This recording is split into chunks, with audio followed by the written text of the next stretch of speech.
안녕하세요. 미래셋자산운용 고문의 김경록입니다. 오늘은 성장이 멈춘 시대의 투자법인데요. 첫째, 이제 성장이 멈춘 시대가 도대체 무슨 뜻인지, 그다음에 우리가 거기에 관해서 투자법을 달리해야 된다는 것이 도대체 무엇인가 차근차근 살펴보겠습니다. 인기리에 방영되었던 별의 쏜 그대라는 드라마를 보셨을 텐데요. 그 초입부 한 400년 동안의 조선시대부터 시작해서 우리나라의 이제 변화를 10초 만에 보여주고 있습니다. 건물들이 막 생겨나고 도로가 닦이고 그러는데요. 이게 우리나라의 한 60년 정도의 역사입니다. 그걸 보면서 제가 경제학자다 보니까 이제 부득이 그런 생각을 하게 되었는데요. 60년 동안에 저렇게 많은 건물과 도로가 닦여졌는데 앞으로 우리나라에 더 닦을 도로가 얼마나 있을 것이며 더 세울 건물이 얼마나 있을 것인가. 그걸 다른 말로 하면 이제 자본에 대한 투자가 줄어든다는 뜻이거든요. 자본 투자가 줄어들면 성장률이 떨어지기에 마련입니다. 실제로 이 자본 투자로 인해서 우리나라 90년대는 경제 성장률을 3.8%나 가져왔습니다. 그런데 지금은 0.9%, 장기적으로는 0.4% 정도입니다. 거의 이제 자본을 대체 투자하고 그 외에 약간의 이제 자본 투자가 이루어진다, 그 정도인 것이죠. 그거보다 이제 더 큰 부분이 인구입니다. 25세에서 64세 인구가 과거 30년 동안 1,000만 명이 증가했는데요. 앞으로 30년 동안 1,000만 명 감소합니다. 생산을 하는 인구가 떨어지면은 경제 성장률이 줄어들기 마련인데요. 이미 지금 생산하는 인구가 경제 성장을 일으키는 것은 0%입니다. 그리고 2030년대는 이제 마이너스 0.3%고요. 2040년대는 마이너스 0.7%입니다. 여기에다 생산성을 더한 것이 경제 성장률인데요. 2040년대는 이제 우리나라가 비로소 0%대에 들어갑니다. 우리나라의 성장이 멈춘다는 의미를 좀 곰곰이 생각해 보셔야 되는데요. 그냥 상투적인 의미로 생각을 해 보시면 안 됩니다. 1960년부터 시작해서요. 2020년까지 이제 60년을 살펴보면은 전반부 30년 동안은 우리나라가 연 한 8% 정도 경제 성장을 했습니다. 어마어마한 성장입니다. 8%를 성장을 하면요, 9년이면 경제 규모가 2배가 된다는 뜻입니다. 거기서 또 9년을 지나면은 그 2배에 또 2배가 된다는 것이니까요. 우리나라 경제 성장이 그 30년 동안은 많이 이제 성장했다는 걸 알 수가 있습니다. 그래서 우리가 그때를 이제 고성장 시기라고 그러죠. 그 다음에 1997년이 이제 우리나라 외환위기를 맞게 되는데 그 90년대부터 우리나라 성장률은 이제 5% 수준으로 떨어지기 시작합니다. 그러면서 어떻게 되냐 하면은 매 5년마다 1%, 10년마다 한 2% 떨어집니다. 그래서 90년, 2000년, 2010년대, 30년 하면은 성장률이 6% 떨어지는 셈이죠. 그래서 우리나라 지금 성장률이 2%대입니다. 앞으로 어떻게 되느냐? 앞으로도 이런 속도로 떨어집니다. 2040년대 가면은 거의 0%대, 2050년대 가면은 이제 마이너스 성장률에 접어들게 됩니다. 우리나라가 2000년 초반만 하더라도요, OECD 국가의 잠재 성장률보다 우리나라가 훨씬 높았습니다. 그런데 앞으로는 OECD 국가의 잠재 성장률보다 우리가 낮아지게 됩니다. 그래서 성장이 멈춘다는 것 하는 부분을 좀 더 여러분들이 심각하게 한번 고민을 해보셔야 된다는 것, 이걸 좀 말씀드리고 싶고요. 우리나라 최근에 이제 내수가 어렵다, 경제 성장률이 떨어진다, 이런 걸 가지고 반도체라든지 자동차 여러 부문에서 핸드폰이라든지 중국이 추격을 하고 있으니까 우리나라 성장률이 지금 떨어진다? 아닙니다. 우리나라 경제 성장률은 이미 이런 성장률을 보여왔던 것입니다. 저 방향으로 이제 우리나라는 흘러간다는 것입니다. 특별한 경우가 없다면은, 그러면은 우리가 성장이 멈출 때 우리의 자산 관리는 어떻게 해야 되는가 하는 부분, 이 부분을 이제 좀 더 깊이 고민을 해보셔야 되는데요. 여러분들 저 그래프를 한번 살펴보십시오. 60년대, 70년대, 80년대는 고성장, 그 다음에 90년대 들어서부터 이제 떨어지기 시작해서 매년 1%포인트씩 하락하게 되는 모습을 볼 수가 있습니다. 미래의 모습은 이제 저거보다 더 이제 바닥을 기게 된다는 것이죠. 성장률이 떨어진다, 우리의 자산 관리를 어떻게 해야 되느냐는 것입니다. 지금까지 우리나라 가계의 자산을 성장시킨 것은 두 개의 자산입니다. 부동산과 예금입니다. 지금도 우리나라 가계금융복지조사를 해보면은 나이 든 사람들은 소득이 생기면은 어떤 자산을 갖겠느냐 하면은 거의 88%가 예금이라고 이야기를 합니다. 강의를 하면서 한 60대 전후한 사람들에게 퇴직하면은 뭘로 퇴직 준비를 하면 좋을까요? 좋은 자산이 뭘까요? 물어보면은 부동산 사서 임대 수익을 얻겠다는 것입니다. 과거에도 그랬고 지금도 우리나라 사람들은 부동산과 예금이 앞으로 나의 노후에 소득을 낼 수 있는 자산이라고 보고 있는 것이죠. 그런데 이 부분을 이제 곰곰이 여러분들 한번 생각해 봐야 될 때입니다. 부동산 살펴보면요. 부동산은 내수하고 직결되어 있습니다. 부동산의 대표적인 게 주택이잖아요. 인구가 늘어나야죠. 그건 내수입니다. 그 다음에 소득이 늘어나야죠. 그것도 내수 쪽하고 관련이 깊습니다. 우리나라가 1960년 대비해서 한 60년 동안은 인구가 2,500에서 5천만 명으로 증가했습니다. 그러니까 부동산은 좋을 수밖에 없죠. 별에서 온 그대처럼 무지막지한 집을 지어댔습니다. 그렇기 때문에 투자 성공률이 높았고 전반적으로 투자 수익률도 높았습니다. 그런데 성장이 멈출 때는 어떻게 되느냐 하는 것이죠. 성장률이 우리가 떨어질 때는요, 수출과 내수는 더 양극화되게 됩니다. 지금도 내수 부분은 어렵다고 이야기하는데 구조적으로 내수 부분은 장기적으로 정체되는 그런 상황입니다. 오피스텔이라든지 그 다음에 상가라든지 이런 것들은 내수와 많이 연관되어 있습니다. 자영업자들이 있어야 이 사람들이 부동산을 임차를 해가지고 장사를 하고 할 거니까요. 그런데 내수가 장기적으로 정체되든지 침체된다면은 부동산 시장에도 영향을 줄 수밖에 없습니다. 그러면은 여러분들은 이런 시기에는 부동산에 대해서 어떤 방향을 잡아야 되느냐? 부동산 중에서도 철저하게 우량한 부동산을 잡아야 한다는 것입니다. 그러니까 이제 개인들은 돈을 빌려서 강남에 집을 사는 형태의 이제 부동산을 사는데요. 그런 부분뿐만 아니라 부동산 중에서도 그래도 우량한 것에 속하는 것은 여러분들이 아시는 핵심 지역에 있는 이제 큰 오피스라든지 이런 것들입니다. 개인들이 그런데 수백억, 수천억 하는 우량한 부동산을 어떻게 잡을 수 있을까?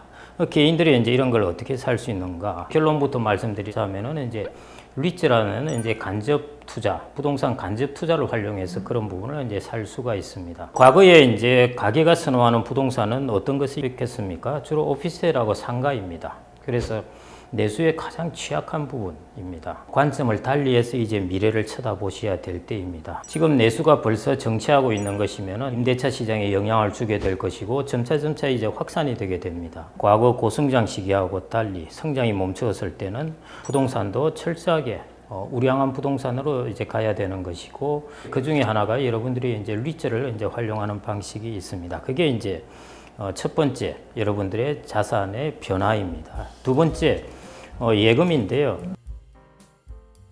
제가 이제 2000년 초반에 채권 운용을 할 때 그때 국채금리가 8%였어요. 국채금리가 8%라는 것은 예금금리도 그쯤이었다는 것이고요. 그 다음에 5년 정도 뒤에 5% 이랬으니까요. 예금은 자산을 증식하는데 꽤 괜찮았습니다. 그래서 그 예금으로도 복리 효과가 나타날 정도였습니다. 왜냐하면 금리가 5% 정도 이상이면 충분히 복리 효과가 나타나게 되니까요. 그런데 장기 저성장이 오게 되면 금리도 낮아지게 됩니다. 여러분들 성장률이 0%대 1% 갔는데 금리가 5% 이러면 그 견디지가 못하는 것이죠. 그래서 금리도 일반적으로 낮아지게 됩니다. 여러분들이 과거에 보았던 높은 예금 금리는 앞으로 이제 기대하기 어렵게 됩니다. 그렇게 되면 어떤 일이 일어나느냐? 물가 상승률이나 예금 금리나 거의 비슷하든지 혹은 물가 상승률이 예금 금리보다 조금 높다든지 하면은 실질적으로 여러분들의 자산은 시간이 지나면 지날수록 감가상각 당하게 되는 것입니다. 무엇에 의해서?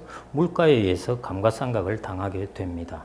그게 이제 앞으로 일어날 일들입니다. 예금을 무조건 많이 가지고 있던 것이 내 자산을 안전하게 불릴 수 있는 그런 길이 되지 못한다는 것입니다. 그래서 여러분들이 어느 정도 예금의 일정 부분은 이제 자본으로 이동을 해야 되는 것입니다. 그래서 성장이 멈춘 시대에는 자산의 서식지 이동이 필요하다는 것입니다. 지금 우리가 서식하고 있는 것이 부동산과 예금이라는 곳에 다 서식을 하고 있는데요.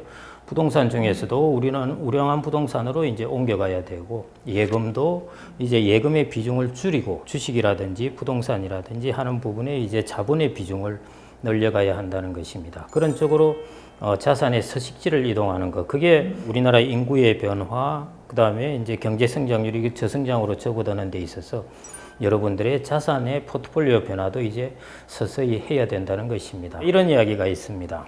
30년 정도 계속 지속된 현상이라면 이걸 정상적이라고 본다는 것입니다.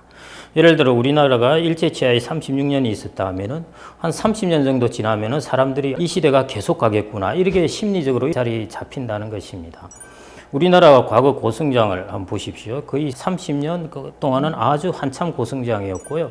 그 뒤에 30년은 이제 여진 형태의 이제 성장을 보였으니까요. 이렇게 성장을 하게 되면서 사람들은 이제 부동산이라든지 예금이라는 것이 여전히 자산을 증식하기 좋은 자산이라고 이제 사람들에게 고정적으로 머리에 심겨져 있습니다. 그런데 이 부분을 이제 옮겨야 되는 것입니다. 습관하는 것도 사실은 서식지라는 것에서 나온 것입니다. 헤비투스라는 것이 이제 자기의 서식지인데요. 그 말은 뭐냐면은 서식지를 벗어나는 것이 얼마나 어려운가 하는 것이죠. 그런데 이제 우리는 우리의 자산의 서식지를 서서히 이제 좀 벗어나야 되는 때입니다. 그래서 이제 중요한 부분은 우리나라 가게들이 상가라든지 오피스텔이라든지 추가적인 주택이라든지 이런 쪽으로 이제 부동산을 갖고 있었고 나머지를 예금으로 가지고 있었는데 그러면은 어디로 내 서식지를 옮겨야 하며 서식지를 어떻게 옮겨야 하는가 하는 부분이 이제 여러분들의 앞으로의 이제 화두입니다. 그래서 큰 방향을 말씀드리자면은 어디로 일단은 예금이라는 부분에서 자본의 비중을 높입니다. 자본이라는 것은 주식이나 부동산과 같은 것을 이제 자본이라고 그러는데요. 이런 자본의 비중을 높이는 쪽으로 서식지를 옮겨가야 되고요. 그러면 주식 같은 경우에는 글로벌하게 최우량 주식 자본을 보유해야 됩니다. 그냥 주식을 어디든 갖는다고 해서 똑같은 게 아닙니다.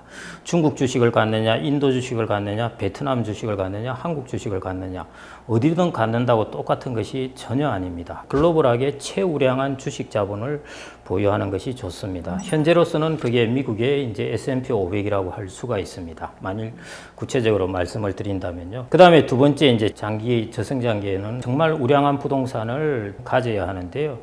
개인들이 그런 부동산을 가지기가 어렵습니다. 그래서 리츠라는 간접 투자 수단이 있습니다. 이건 이제 공모 형태로 해서 우리가 상장되어 있는 것인데요. 리츠를 통해서 여러분들은 우량한 부동산을 그리고 다양하게 가질 수가 있습니다. 왜냐하면 3,000원, 5,000원을 줘도 한 주식을 살 수 있기 때문에요.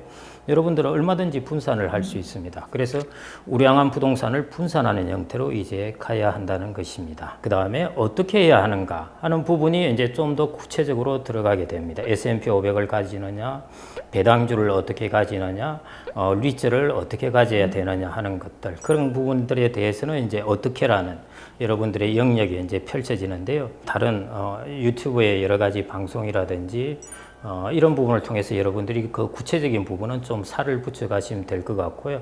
제가 오늘 말씀드리는 부분은 우리나라가 이제 성장이 멈춘 시대에 이제 접어들게 되는데요. 그 과정에서 여러분들이 지금까지 고정적 관념으로 갖고 있던 이제 여러분들의 자산의 서식지를 옮겨야 될 때입니다. 그래서 오늘은 제가 어디로 옮겨야 하는가 하는 부분만은 좀 선언적으로 말씀을 드렸고요. 여러분들이 이 화두를 여러분들 머리에 꼭 잡고 계시면서 여러분들의 가계자산의 포트폴리오, 여러분들 자녀들의 자산의 포트폴리오 이런 부분들을 어떻게 새로 재구조화할까 하는 부분들을 좀 고민해 봐야 될 때가 아닌가 그렇게 생각이 됩니다. 지난 20년은 잊어야 한다. 이게 첫 번째 소제목이에요. 네. 저성장이라는 거대한 터널의 초입에 이미 들어섰으니까 지나간 고성장의 추억은 내려놓으십시오. 네, 그렇습니다. 거의 20년 전만 하더라도 우리나라 잠재 성장률 OECD 국가들보다 한 3%포인트 정도 높았거든요.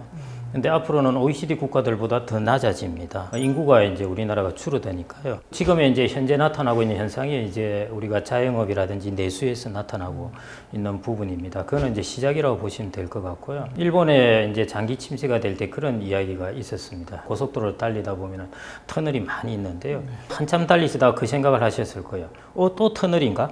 끝나고 났는데 또 터널인가? 그게 일본의 장기 저성장이었습니다.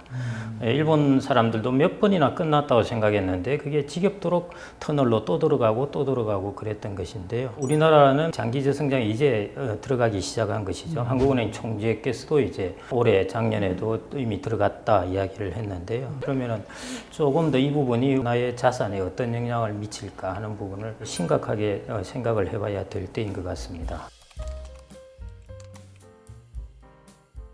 왜 OECD 국가들보다 더 잠재 성장률이 떨어져 버릴까? 바로 인구입니다.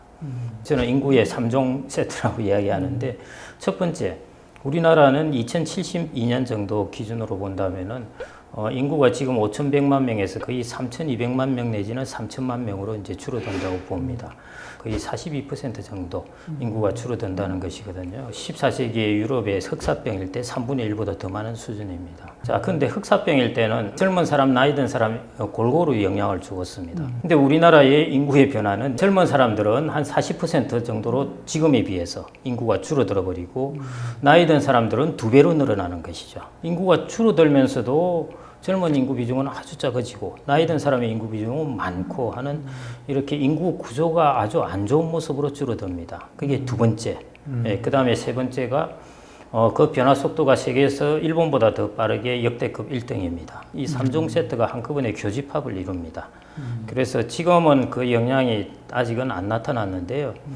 서울대 이철희 교수께서도 한 20년 정도까지는 절벽은 아니고 완만한 내리막길, 그 이후에는 아주 예측을 못하겠다 정도이고요. 그 다음에 이제 서울대 조영태 교수께서는 한 10년 정도는 괜찮다 이렇게 보고, 저도 한 2040년대 플러스 마이너스 5년 정도 전후까지는 큰 문제가 없이 그래도 괜찮을 것 같은데, 그 이유가 이제 큰 문제로 다가오게 됩니다. 그래서 우리나라는 아주 큰 데미지를 입게 됩니다. 그래서 성장이 멈춘다는 것을 조금 더 시리어스하게 이렇게 쳐다보시고 여러분들의 스탠스를 좀 정하셔야 될 것 같습니다. 장기 저성장, 장기 복합 불안 이러면 뭐 대명사가 있지 않습니까? 일본화. 예.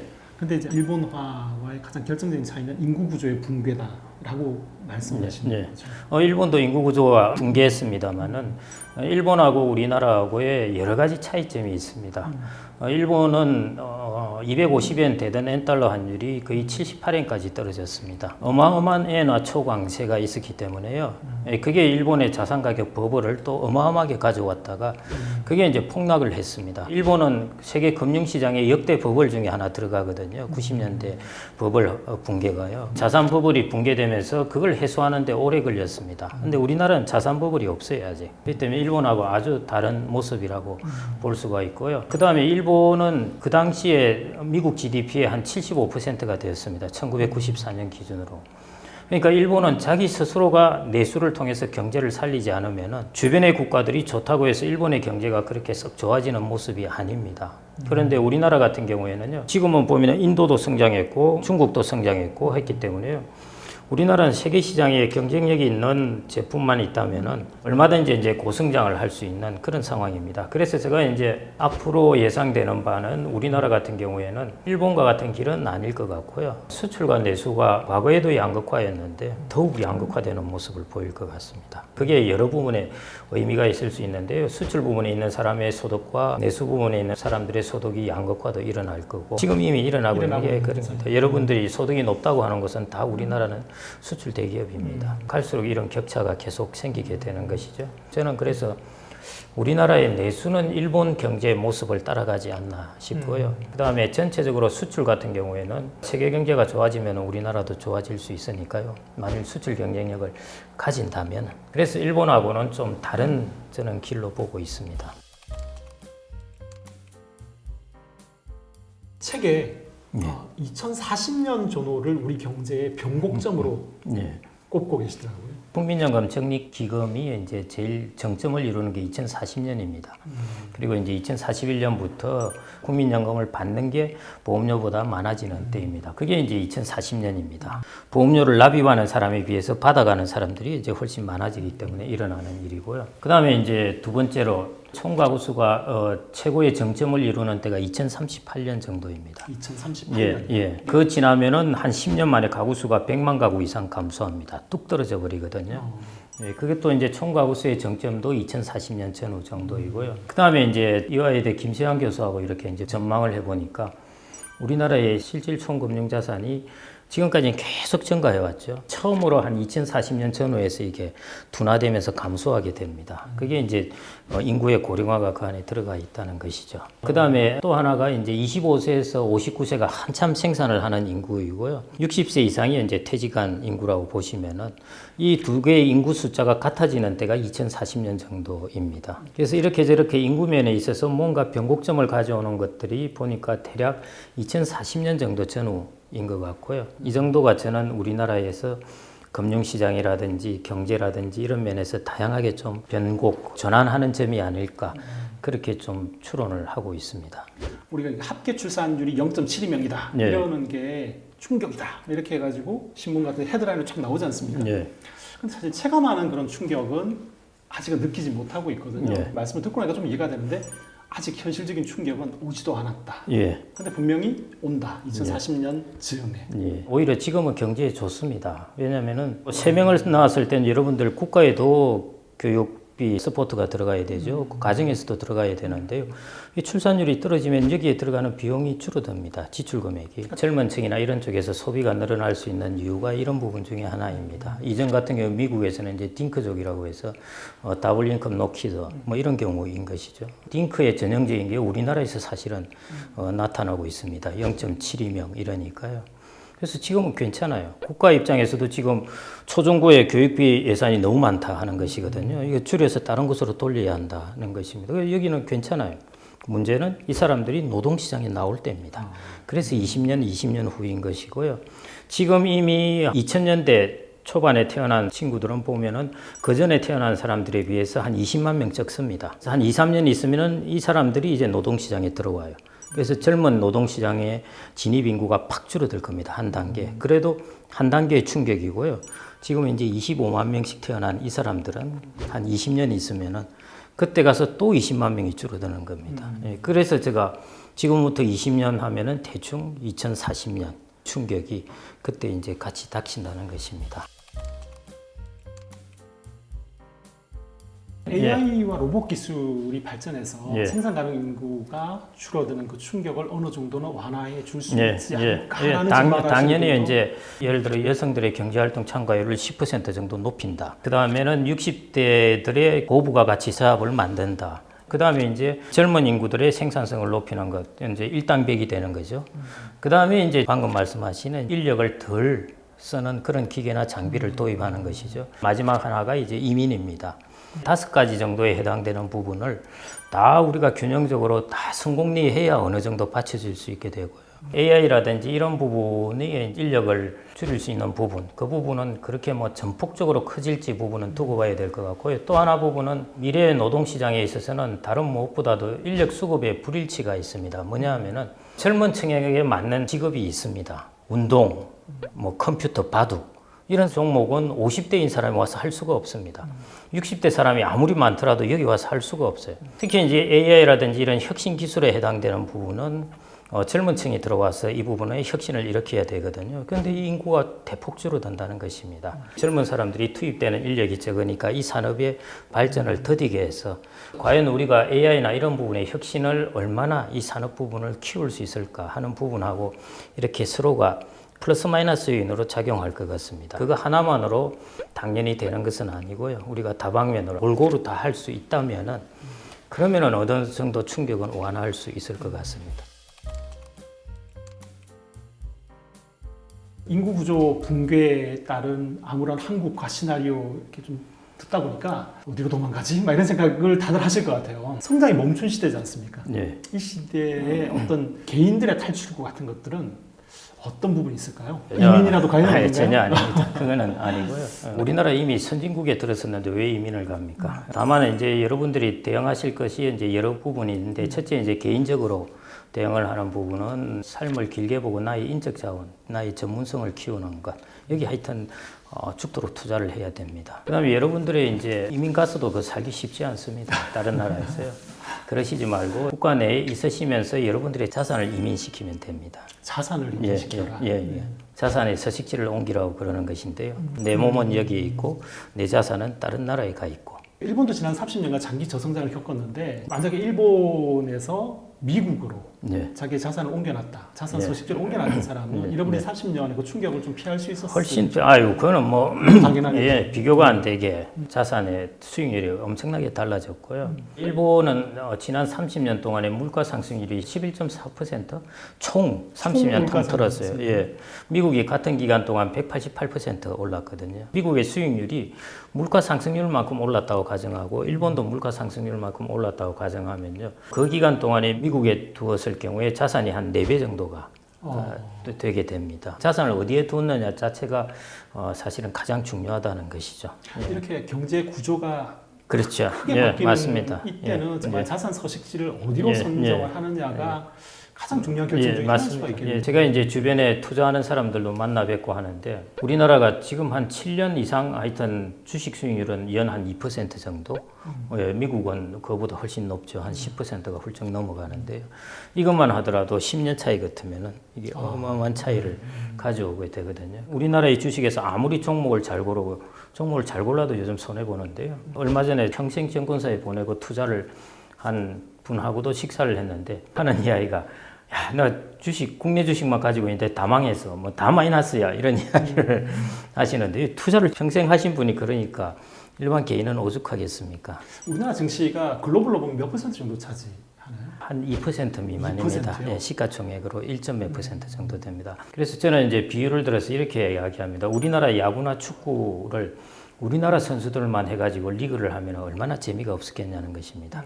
해외 선수들을 그래도 탑 선수는 아니지만은 그래도 괜찮은 선수들을 영입하니까 훨씬 재미있어졌고요.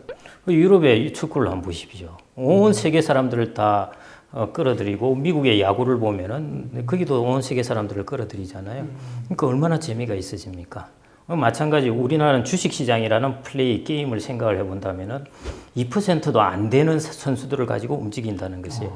미국 시장이 거의 선수의 40에서 45%를 갖고 있고요. 이 선수들도 같이 영입하라는 것이죠. 그러면은 여러분들의 게임이 훨씬 재미있어진다는 것입니다. 경쟁력이 강해진다는 것이죠. 글로벌로 예. 브라질 선수들을 수혈해서 예, 축구 게임을 미국의 할 것이다. 선수들. 근데 뭐 브라질 선수를 이렇게 수입하려면은 스카우트 비용이 많이 드는데요. 금융시장은 클릭하면 하면 갑니다.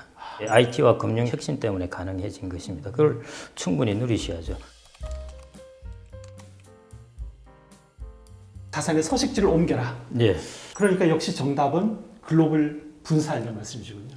글로벌 최우량입니다. 글로벌 최고. 예. 글로벌로 최우량한 곳에 나의 자본을 두는 것. 좀 더 구체적으로 말씀하시면. 구체적으로 톡 까놓고 이야기하면은 저는 이제 S&P 500이라고 보아집니다. 그게 가장 우량한 주식 자본이 아닐까 그렇게 보고 있습니다. 자본이라는 것을 가질 때 제가 배운 것은 하여튼 제일 퀄리티 좋은 자본을 가지라는 것입니다. 자본은 가격의 변동성이 크고 잘못하면 자본을 가치를 다 잃을 수도 있기 때문에요. 제일 퀄리티가 좋은 것을 가져야 되는데 그러면은 주식 자본 중에서 제일 퀄리티가 좋은 것은 무엇일까 생각하시기에 주식 자본 중에서는 뭐가 퀄리티가 제일 좋을 것 같습니까?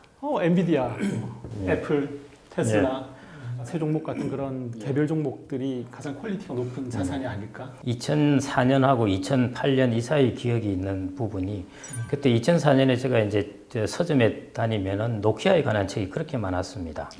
예, 그때 노키아를 배우자 이 책이 많이 나왔거든요. 2008년에 피크 치고 그 다음에 바로 급락해서 95% 가격이 떨어졌습니다. 95%. 예. 그때 이제 애플이 그 아이폰 나오고 할 때였습니다. 그러니까 어떤 기업이라는 것은 그 퀄리티를 보장할 수가 없습니다. 사실은.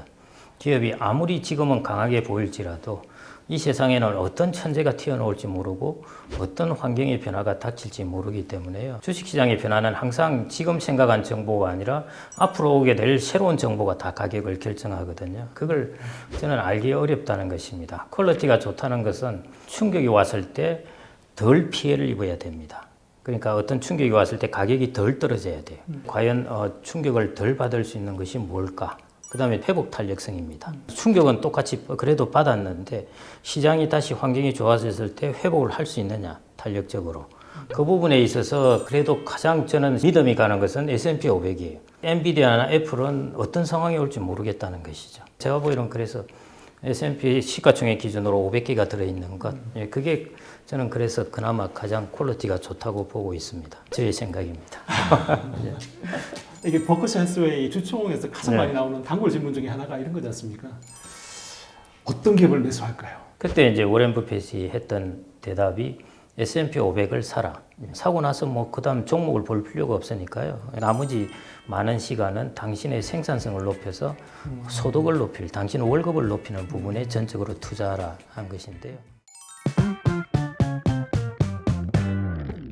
종목에 집중 투자한 사람들은 가만히 떼돈을 번 사람을 보자는 것이죠. 두 가지 이유 때문입니다. 하나는 아주 특이하게 투자의 기질을 갖고 있는 사람들. 그런 사람들이 있어요. 투자도 너무 좋아하고. 예, 그리고 거기에 또 뭐 투자 정보를 찾고 뭘 하고 하는데 정말 열심히 하고 그리고 기질도 있는 사람. 투자는 기질이 중요한 부분이거든요. 워렌 버핏도 자기 후계자를 찾을 때 그런 기질을 가진 사람을 찾습니다. 근데 그런 기질을 갖출 사람이 몇 %나 되겠냐 하는 것이죠. 뭐 한 1, 2% 될 텐데요. 자기가 그 기질에 속할 것이냐 하는 것이죠. 아닙니다. 두 번째, 그런 기질을 안 가진 사람인데도 불구하고 운이 좋아서 된 사람이 있습니다. 그냥 그 종목을 샀는데 우연히 엔비디아를 샀는데 한 5배가 올라간 거예요. 그냥 말 그대로 우연이기 때문에요. 우연이기 때문에 그대로 따라갈 수가 없습니다. 그래서 이 두 가지 이유를 다 본다면은 일반인이 이거를 따라했을 때는 실패할 확률이 아주 높다는 것입니다. 자기는 1, 2% 기질에 안 속할 확률이 98%이고요. 똑같이 자기한테도 그 우연히 일어날 확률도 아주 희박하고. 그래서 우리가 투자를 하면 그렇게 다 망가지고. 예, 쪽박을 산 사람도 종목에 집중 투자한 사람입니다. 그래서 이제 S&P 500 같은 경우에는 이게 과학이라는 것은 반복하면 똑같은 결과가 나와야 되는 것이 과학입니다. 사회과학에서는 똑같은 결과가 나오기는 힘들고요. 비슷한 결과가 나올 확률이 높은 정도면은 과학성을 갖추었다고 해야 되는데요. 그런 면에서는 이제 그나마 S&P 500을 투자했을 때는 이걸 계속 반복했다고 했을 때 확률이 훨씬 높다는 것이죠. 비유를 들자면은 산을 올라갈 때 락클라이밍을 하는 사람을 해서 단거리로 올라간 사람도 있을 거고, 그 다음에 누가 길을 내놓은 것을 통해서 올라가는 사람이 있을 겁니다. 락클라이밍을 통해서 올라간 사람들은 전문적인 지식을 갖춘 사람들이어야 돼. 워렌 버핏이 딱 그겁니다. 나는 락클라이밍이다. 나는 어릴 때부터 나는 이걸 해왔기 때문에. 그런데 보통 사람들 길 나 있는 곳으로 올라오라는 것입니다. 조금 시간은 오래 걸릴지만 이 부분이 여러분들이 꾸준하게 돈을 안정적으로 축적할 가능성이 높은 길이라는 것이죠. 유튜브에 보면 항상 왜 썸네일이든지 거기 보면 3년 안에 5배 폭등, 5년 안에 10배 폭등할 주식 대공개 이런 것도 클릭을 하게 되거든요. 제 주변에 진짜로 자기가 투자해서 돈 버는 사람들은 그런 데 안 나갑니다.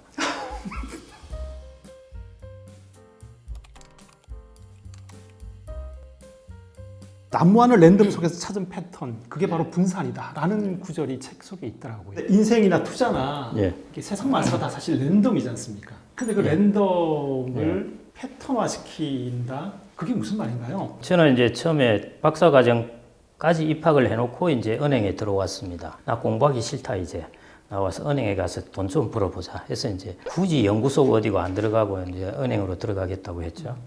1년 동안 지점이 있다가 너무 재미가 없어가지고 결국 은행에 있는 부설 연구원으로 들어갔습니다. 들어가가지고 거기서 한 몇 년 있다가 없어졌어요. 그래서 이제 미래에셋으로 들어가게 됐는데, 그래서 제가 생각지도 않게 채권 운용도 하게 되고 실무 업무를 많이 했는데 어느 날 은퇴연구소장으로 발령받아서 이제 은퇴연구소 소장을 하게 되었습니다. 결국 돌고 돌다 돌아보니까 내 삶이 뭔가 다른 곳으로 막 하려고 했는데 결국 다시 이리로 돌아온 거예요. 그래서 뭐 비유를 들자면 부처님 손바닥에 손오공처럼 삶에서도 랜덤한 것 같지만은 어떤 패턴이 있다는 것이고요. 그게 사람들의 운명이라 할 수도 있고 그럴 텐데요. 마찬가지 이제 투자 시장 같은 경우도 지멋대로 움직입니다. 종목 같은 경우는 가격이 진짜 지멋대로 움직이거든요. 한 사람이 교통사고를 당할 확률은 정말 랜덤입니다. 그런데 한 해의 교통사고를 당한 사람들은 일정한 패턴을 보여요. 올해 교통사고 사망 건수가 예를 들어 뭐 8,000명이다. 예를 들어 그렇다면 내년에 얼마나 될까? 8,000명에서 플러스 마이너스 5% 이내 대충 다 들어와요. 신기하잖아요. 신이 앉아서 가만 보고 야 이거 적게 죽었네 더 많이 죽여야지. 이런 것도 아닌데 비슷하게 일어난다는 것입니다. 랜덤이 모여서 패턴화가 되는 것이죠. 그게 주식시장에서 일어나는 재미있는 특징입니다. 주식시장의 주식 수익률은 정말 매일매일의 움직임을 보면은 그냥 지멋대로입니다. 실제로 랜덤 워크예요. 랜덤 워크인데요. 이걸 종목을 이렇게 쭉 모아보니까 랜덤의 일정 부분이 확 사라지더라는 것입니다. 그게 이제 비체계적 위험이 사라지고 체계적 위험만 남았다는 것이죠. 그래서 이제 우리가 S&P 500을 가졌다고 하겠습니다. 그럼 비체계적 위험이 사라졌거든요. 그래서 무슨 CEO가 무슨 부정을 저질렀는 이런 위험은 다 사라진 겁니다. 그런데 매크로 변수에 따라서는 왔다 갔다 하는 것이에요. 그런데 이걸 장기로 두면은 그 부분도 차츰차츰 사라지게 됩니다. 그래서 이제 랜덤을 일종의 패턴화 한다는 것은 우리가 예측 가능성이 높아진다는 것인데요. 종목을 분산해서 오래 들고 있으면은 상당 부분이 패턴화되어 버립니다. 그 다음에 하나 더 덧붙인다면은 이제 지금 한꺼번에 투자하는 것이 아니라 분할해서 이렇게 투자를 적립식으로 투자를 해나가면은 또 이제 그 변동성이 줄어들게 됩니다. 우리가 뭐든 돈을 넣는데 랜덤이라 하면은 갬블링하고 똑같은 겁니다. 그냥 매일 종목을 가지고 막 랜덤에 들어가서 하는 것은 그건 투자라기보다는 일종의 갬블링에 가깝다고 보셔야 될 것 같습니다. 갬블링을 할 수는 없는 것이죠. 우리는 패턴화된 곳에 돈을 넣어야 투자가 되는 것이니까요. 그러면은 S&P 500과 같이 종목을 분산하고 그다음에 이걸 장기적으로 보유하고 있고 그 다음에 내가 연금처럼 적립으로 넣게 되면은 이게 일종의 패턴화가 되게 됩니다. 그래서 투자의 대상이 되게 되는 것이죠. 주식이. 랜덤을 패턴화시킨 것처럼 예. 이걸 주식시장에 가져온 그 원리는 분산이다. 예, 정확합니다. 이건 어떤가요? 개별 종목을 장기간 가져 있는 것은 분산이라고 볼 수 있을까요? 아닙니다. 그건 결코 아니고요. 많은 기업들이 파산을 하거나 합병을 당하거나 뭐 이런 것들 저는 이제 장기신용은행에 있다가 이제 합병당한 경험을 갖고 있으니까 어떤 하나의 종목에 노출되어 있는 것은 하여튼 위험이 크다고 보시면 되겠습니다. 오렌 버핏처럼 그 정도 기질이 있고 그다음에 그만한 노력이 있고 뭐 그 정도 사람들 같으면 해도 될 것 같은데 하지 말라는 말씀은 그렇게 좀 어렵게 하시는군요. 아니, 웬만하면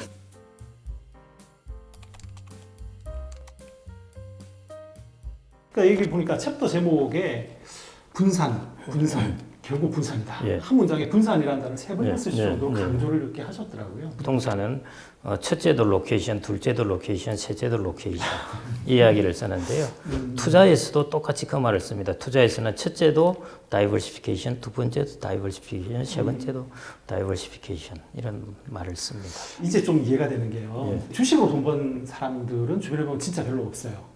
하지만 부동산으로 돈을 벌었다는 사람은 꽤 있어요. 시간적으로 분산이 된 거군요. 장기간 할 수밖에 없습니다. 맞습니다. 피터 린치도 그 이야기했는데 주택하고 주식의 차이점은 주택은 가격이 급락한다고 해서 팔지 않는다. 이게 주택의 장점이라는 겁니다. 비자발적 장기 투자가 자기가 살고 있고 그러니까요. 굳이 팔 필요도 없는 겁니다. 효용의 가치가 있는 것이죠. 집값 떨어졌다. 나 살고 있을래. 그러는 겁니다. 주택에 거주하는 서비스의 어떤 편익이 기업에서는 나오는 배당입니다. 그래서 여러분들에게 기업에 있어서 배당이 중요한 이유가 바로 그런 이유입니다. 주식을 샀는데 가격이 급락했다. 그러면은 배당이 꾸준히 나오는 겁니다. 그러면 어떻게 생각하냐면 나 배당 받고 있을래. 이렇게 견딜 수가 있어요. 근데 배당도 하나도 안 나오는데 가격은 급락했다. 이러면은 못 견디고 팔아버리는 것입니다. 우리나라가 장기 투자 문화가 안 돼 있는 게요. 배당을 줘야죠. 배당을 줘야 가지고 있으면 가격이 떨어지면은 내 배당금 이거 이자보다 높네. 그러면서 받고 있으면서 견딜 수가 있는 겁니다. 오렌 버핏이 맨날 강조하는 게 그겁니다. 개인들이 사야 될 자산은 어떤 자산이냐? 농장, 기업, 산림 이런 것들입니다. 이게 특징이 뭐냐? 캐시플로우가 있는 것이죠. 산출물이 그렇습니다. 있다. 예. 또 하나는 매매의 실수를 줄일 수 있습니다.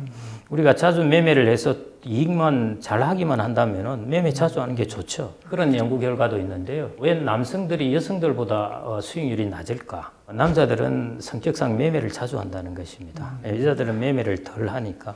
그래서 매매를 덜 하는 것이 오히려 수익률이 높더라. 그런 이야기가 있고요. 제가 유튜브에서 이야기를 하면서 같이 있던 진행하던 분이 그 이야기를 하던데요.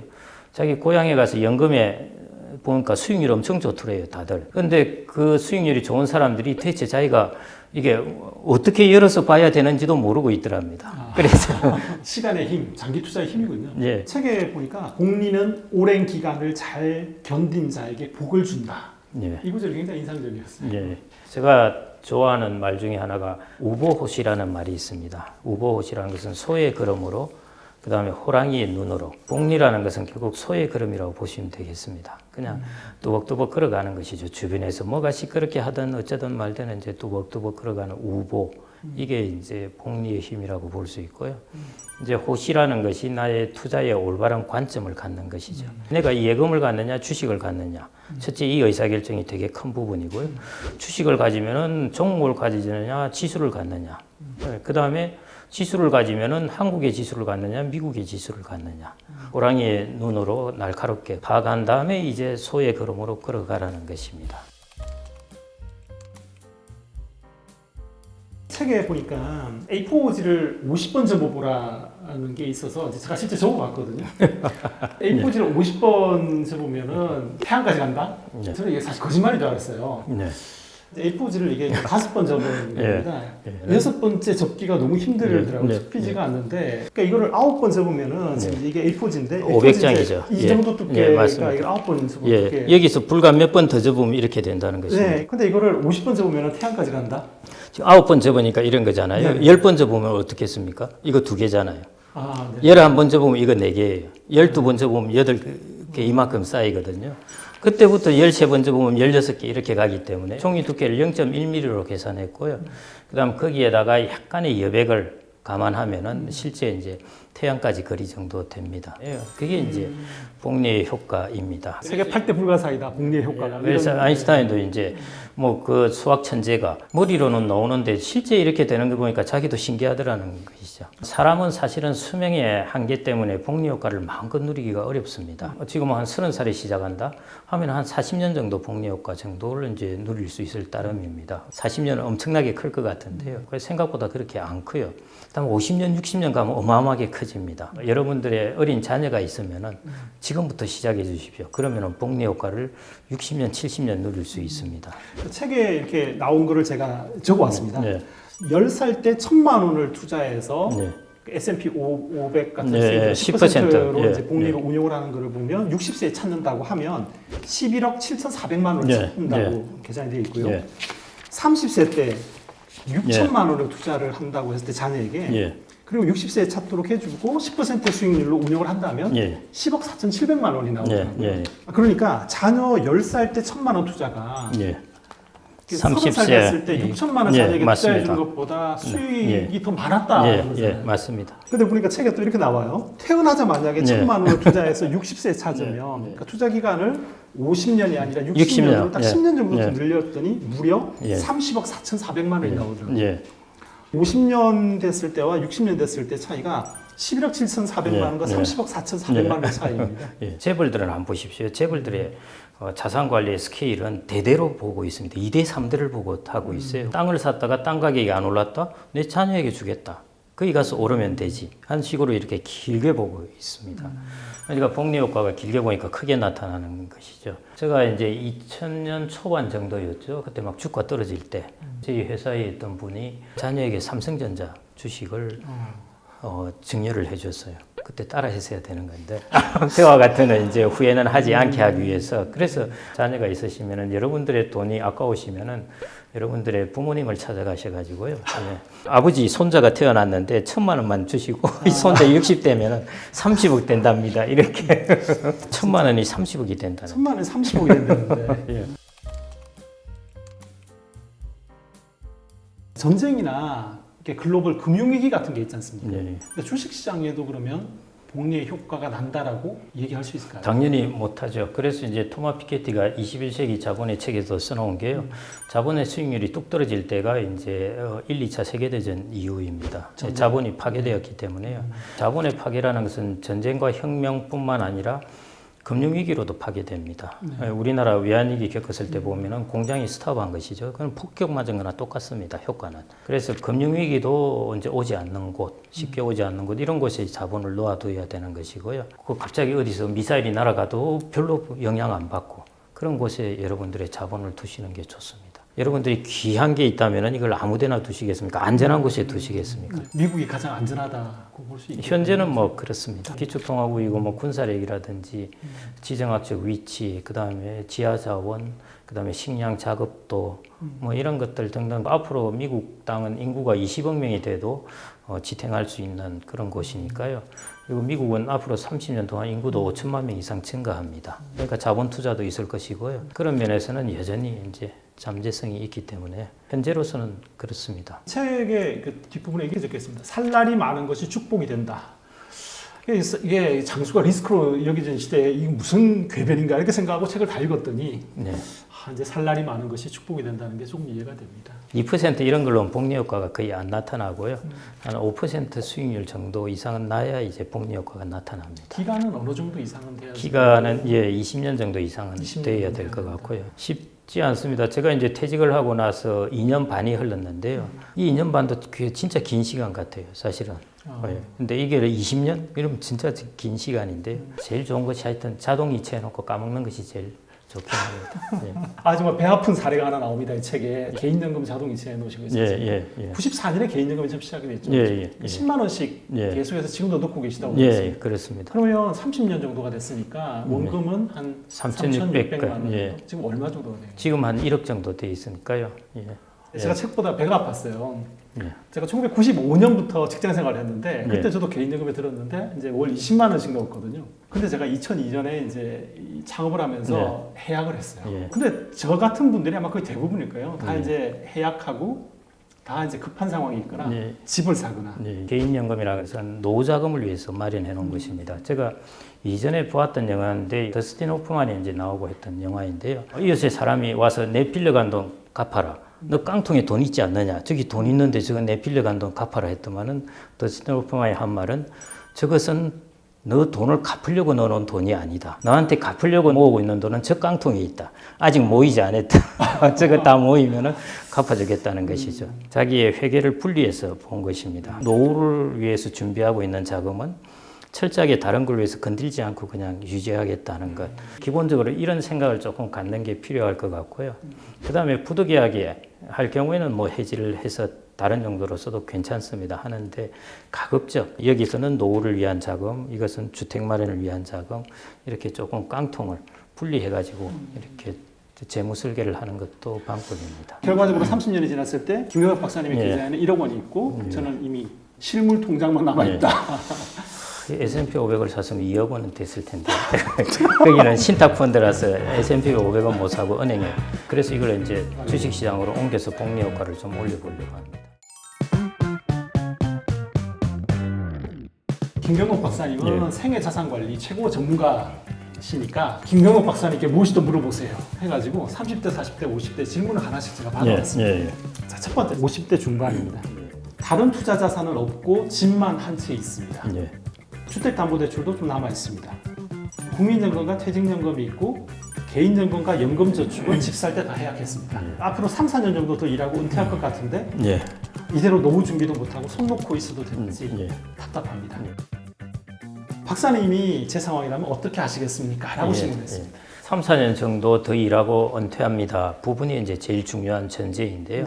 은퇴하고 나서도 계속 한 5, 6년은 일을 하는 것. 그게 제일 중요한 부분입니다. 은퇴하고 나서도 5, 6년은 어떻게든 일을 찾아야 한다. 사람들은 이 제도라는 게 참 자기도 모르게 무의식적으로 심리에 영향을 주는데요. 정년이 60으로 되어 있다 보니까요. 60을 자꾸 어떤 기점으로 생각을 합니다. 60이 지나면 내가 일을 해야 되나? 60 정도 일을 했으면 많이 한 거겠지. 그런데 그건 우리나라가 정해놓은 것이고요. 일본이 70세이고요. 유럽이 65세에서 70세 사이고 미국이나 영국은 연령차별 금지 때문에 정년이라는 게 없습니다. 그게 오히려 올바른 방향인 것이죠.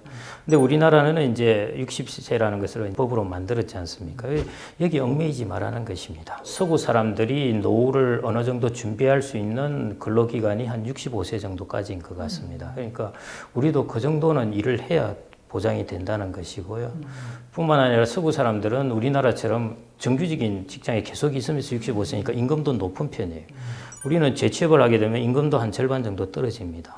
그러니까 65세까지 한다고 하더라도 서구 사람들보다는 훨씬 부족해지는 것이죠. 근데 정말 57세나 이런 데 와서 우리가 재취업을 하지 않는다면 거의 노후가 상당히 어려워집니다. 그래서 이러나 저러나 우리나라는 근로소득을 자기가 잡마켓에서 있는 기간을 최소 한 65세까지는 가져가야 된다고 보고 있습니다. 실제로 60에서 64세의 우리나라의 고용률이 65%입니다. 이미 사람들은 재취업이나 이런 걸 통해서 고용시장에 많이 있다는 것입니다. 그리고 제 주변을 보더라도 선생님하고 퇴직을 하면은 기간제라든지 뭐 다양한 방식으로 해서 여전히 학교에 나가고 있고요. 이미 퇴직한 사람들이 하고 있는 행동이고요. 그게 제일 중요하다고 보고 있습니다.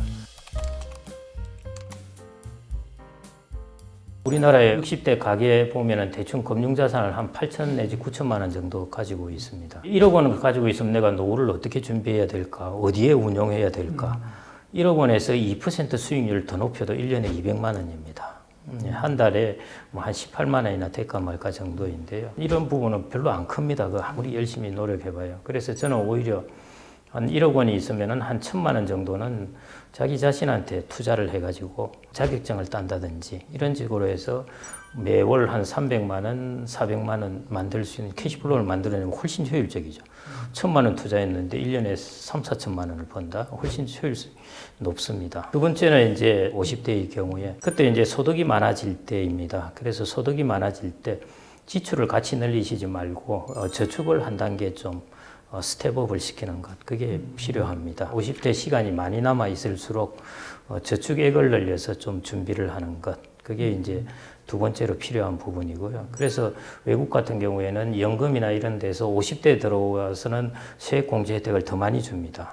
저축을 스텝업 시키라는 것이죠. 기회를 줄 테니까. 그러면은 이 저축을 어떤 비커를 활용해서 하느냐? 연금의 비커에 넣으시는 게 세제면에서 이리저리 유리합니다. 배당소득세도 안 내고요. 과세에 연도되고 다양한 점이 있으니까요. 연금 비커에 하여튼 넣으셔야 돼요. 마지막은 이제 퇴직을 하고 나면 소득의 공백기도 생기고 그럽니다. 소득 공백기는 어마어마한 공포로 다가옵니다. 월급이 찍히다가 0이 된다고 하면은 사람은 되게 공포스럽습니다. 그럴 경우를 대비해서 지금부터 좀 일찍부터 내가 배당 수익률 이런 데서 매력적인 자산이 나올 수가 있습니다. 배당 수익률이 아주 높은 것들, 그런 것들이 나타나면은 그런 자산들을 조금씩 차곡차곡 사모으시는 거죠. 그러면 이게 나중에 내가 퇴직했을 때 배당 소득을 통해서 월급처럼 들어오게 됩니다. 금융 쪽은 그렇게 좀 준비를 하시면 좋을 것 같습니다. 계속 열심히 일을 해야겠군요. 네.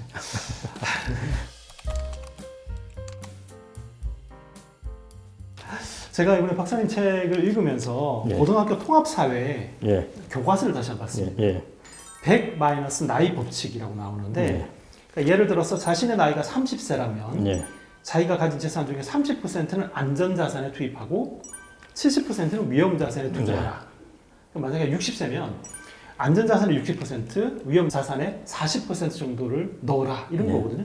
100백의 나이 법칙을 하셔도 됩니다. 통상적으로 제일 기억하기 쉽게는 6대4입니다. 6대4? 예, 주식 6, 채권 4. 그 다음에 나이가 들면은 주식 4, 채권 6. 이 정도로만 변화시켜도 이제 된다는 것이거든요. 그렇게 해도 큰 무리는 없습니다. 자, 두 번째, 40대 초반입니다. 집 먼저 사야 할까요? 주식 먼저 투자해야 할까요? 40대면은 뭐 집을 먼저 준비를 해야 되고요. 사람들이 주택에서 무슨 수익이 나오나 나이 들어서 그럼 이거 어떻게 하지 그러는데요. 주택은 내가 거주하는 것 자체가 내가 서비스를 받는 것이잖아요. 그 다음에 물가 상승 정도는 이제 가격이 일반적으로 오르기 마련이고요. 나중에 이제 내 자산이 없을 때는 주택연금을 통해서 다시 캐시플로우를 인출할 수가 있습니다. 살면서 나의 자산을 축적하고 주택을 통해서. 그 다음에 나중에 또다시 살면서 주택 자산을 통해서 연금으로 받아내고. 일본 같은 경우에 이제 노후에 생활이 불안정해지는 대표적인 경우가 후생연금, 공적연금을 제대로 받지 못하는 사람, 그 다음에 건강이 악화된 사람, 그 다음에 하나가 이 주택이 있냐 없냐입니다. 주택이 없으면 임대료가 계속 나가야 되기 때문에 고정비용이 발생을 합니다. 그래서 노후 파산에 많이 빠지게 되는데요. 그런 면에서는 자기 주택을 하나 갖고 있다는 것이 노후에 든든한 소득원도 될 수도 있고 좋은 자산은 될 수 있습니다. 과거 같으면 질문할 필요도 없는 질문이 될 텐데 지금 이게 성장이 멈춘 시대 하기 때문에 나오는 질문이거든요. 자기가 사는 주택을 투자의 대상으로 삼지 말기를 바라고요. 저는 이제 그런 농담도 하는데 젊을 때 주택을 가졌다 그러면 그걸 통해서 캐시플로우가 좋은 배우자를 만날 확률도 높아진다. 뭐 이런 이야기를 하는데요. 주택이라는 자산을 꼭 주식과 동등한 위치에 리스크 프로파일만 보고 이게 기대 수익률 얼마, 변동성 얼마를 가지고 투자의 대상으로 삼는 것이 아니라 이것은 가족이 살 수 있는 곳이고 주택 가격이 앞으로 떨어진다 하지만은 혹시 오를 수도 있는 것이고 내가 사는 한 채 주택에 대해서는 좀 보수적인 접근을 하시면 좋을 것 같고요. 우리나라 같은 경우는 주택을 두세 채 가진 사람들도 많거든요. 그런 부분에 대해서는 이제 자산을 다변화하라는 것입니다. 과거와 달리요. 30대 초반입니다. 월급쟁이와 프리랜서는 각기 어떻게 투자해야 되나요?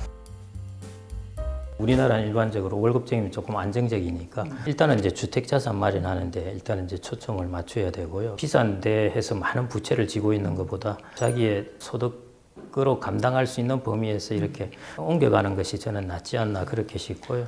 주택자산을 마련함과 동시에 연금도 이제 들어야 됩니다.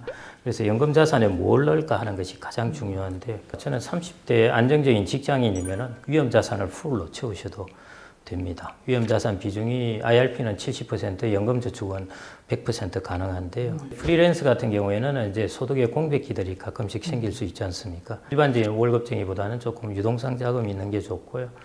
만일 맞벌이를 한다면은 그럴 필요는 별로 없을 것 같은데 혼자서 번다 그러면은 유동성 자금을 조금 가지고 있고 나머지를 주식에 투자하시는 거, 위험 자산을 갖는 것. 그러니까 30대 초반이라 그러면은 가급적 위험 자산을 거의 뭐 풀로 채우셔도 괜찮다는 것입니다.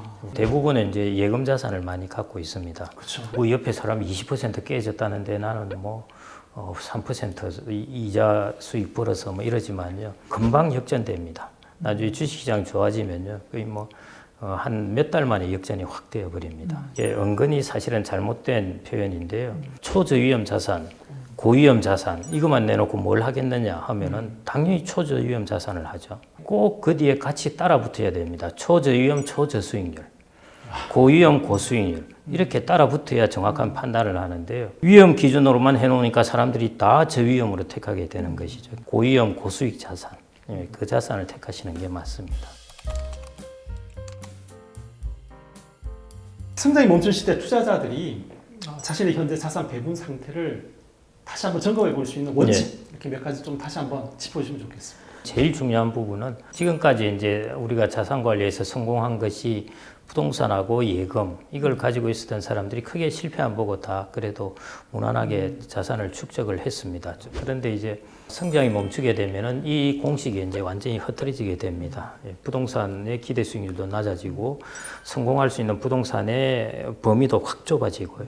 그렇기 때문에 이제 부동산 같은 경우에도 이제 우량한 부동산으로 분산하는 방법 이렇게 택하는 것이고 예금을 주로 가지고 돈을 버는 것은 이제 거의 복리 효과를 내는 것은 불가능하게 됐기 때문에 그래서 자본으로 서식지를 좀 옮기고 서식지를 옮기되 국내에 한정하지 말고요. 철저하게 글로벌 기준에서 최우량한 곳에 자산을 옮겨라 하는 것. 그 정도로 말씀드리고 싶습니다. 투자는 땡땡땡이다 이러면 이 땡땡땡 안에 김경록 박사님은 무엇을 집어넣고 싶으세요? 버튼 말키리 한 이야기 외에는 더 덧붙일 게 없는데요. 투자는 천천히 그러나 확실하게 돈을 버는 법. 어떤 의미일까요? 좀 풀어 설명해 주십시오. 그 말은 뭐냐면은 내가 30년에 걸쳐서 돈을 벌 확률이 훨씬 높은 그 방식을 택하는 것이 투자라는 것입니다. 이 반대는 뭐냐면은 짧은 기간에 내가 불확실하지만은 승부를 한번 내보겠다. 근데 제가 정의할 수 있는 투자는 그런 게 투자가 아닌 것이고요.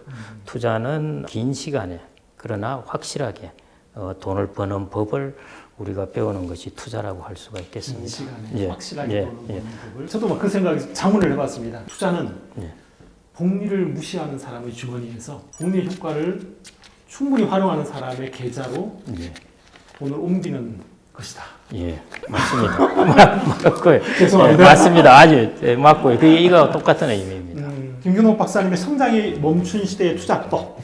지금 이 시대 가장 확실한 투자의 정석을 제시하는 책이라고 저는 그렇게 느꼈습니다. 네. 읽으면서 제가 이 책을 한 20년, 30년 전에 알고 실천을 했으면 얼마나 많이 좀 달라졌을까라는 생각을 해봤거든요. 20년 전에 이 책을 읽었을 것을 후회하시지 말고요. 지금 자녀들이 이거 방식대로 나가면 됩니다. 그래서 사실은 그래서 젊은 사람들이 좀 읽어봤으면 해서 쓰기도 했습니다. 성장이 멈춘 시대의 투자법. 오늘 함께해 주셔서 감사합니다. 제가 영광이고 감사합니다. 사업 플러스 다음 시간에 뵙겠습니다.